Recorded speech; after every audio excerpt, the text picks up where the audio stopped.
గారు panchayat vice president గారు, అలాగే అప్పారావు గారు గ్రామ పెద్ద గారికి, అలాగే లక్ష్మి మరి ప్రెసిడెంట్ డ్వాక్రా ప్రెసిడెంట్ గారికి, అలాగే సంతోషి సెక్రటరీ గారికి ప్రత్యేకమైన ఆహ్వానం పలుకుతూ మీ అందరికీ ధన్యవాదాలు తెలియజేస్తాను. ప్రభుత్వం ఏ ప్రభుత్వాలు మీకు కించపరచున్నది, వాళ్ళకున్న సమస్యలు ఏముంటాయి ఉంటాయి, ఐఎంఏ డాక్టర్కి సమస్యలు ఉంటాయి. ఎందుకంటే వీళ్ళేదో డాక్టర్లు లేకపోతే వాళ్ళేదో తక్కువైపోతారని ఇన్ఫీరియారిటీ కూడా వాళ్ళకు ఉండొచ్చు. ఇది ఏదేమైనా గ్రామీణ వైద్యుడు అనేవాడు గ్రామానికి అవసరమైన ఉద్దేశంతో ఈ రోజు వరకు మీరు పోషించబడితే, మీరందరూ వైద్యం చేయించుకోబట్టి గ్రామీణ వైద్యులు గ్రామాన్ని కాపాడు. అసలు గ్రామీణ వైద్యుల వ్యవస్థనే పూర్తిగా రద్దు చేస్తాము. ఆర్ఎంపీ డాక్టర్లకు వైద్యం అక్కర్లేదు, మేము ఇంటింటికి వైద్యం అందించాము, మేము ఇంటింటికి మందులు ఇచ్చేస్తున్నాము, మీ ఇంటింటికి వైద్యం వచ్చేస్తుందని ప్రభుత్వాలు చెప్తున్నాయి.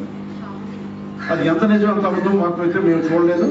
మీకు ఎంతవరకు తెలుసు? జంగం జోషి గారిని వేదిక వద్దకు రావాల్సిన మరి కోరుతున్నాం. సార్ అప్పారావు సార్, ఫైడర్ సార్, అలాగే డోక్రా అధ్యక్షులు సెక్రటరీ గారిని కూడా రమ్మని కూర్చున్నాం. ఇలాగే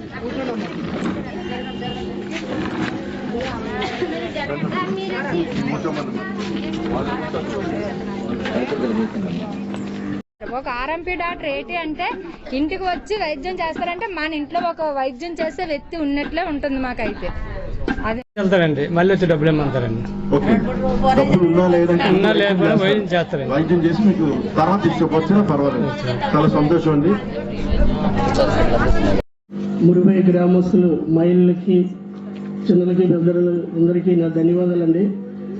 ఆర్ఎంపీ డాక్టర్ అనేటప్పుడు ఏముందంటే మనకి తక్కువ డబ్బులతో మన గ్రామానికి వచ్చి మెడిసిన్ అన్ని కూడా ఏదైనా సరే సక్రమంగా చూసిన వ్యక్తులు మన ఆర్ఎంపీ డాక్టర్లు అండి. దాని విషయంలో మటుకి ఆర్ఎంపీ డాక్టర్లు తీసేస్తాం అనుకుంటే మటుకి జరిగిన పనండి. ఎక్కడో ఫోన్ చేస్తే ఎక్కడో యాక్సిడెంట్ అయినా ఒక అంబులెన్స్ రావాలన్నా సరే ఏదో గ్రామంలో నుంచి రాబోయేప్పటికి ఇక్కడ మనిషి ఇలాగా ఏదో స్థితిగా అయిపోయిన పరిస్థితులు వస్తున్నాయి. అలాగని చెప్పి మా విషయంలో మటుకు మేము గట్టిగా మా గ్రామం నుంచి కానీ ఏదైనా సరే అవసరం వస్తే మేము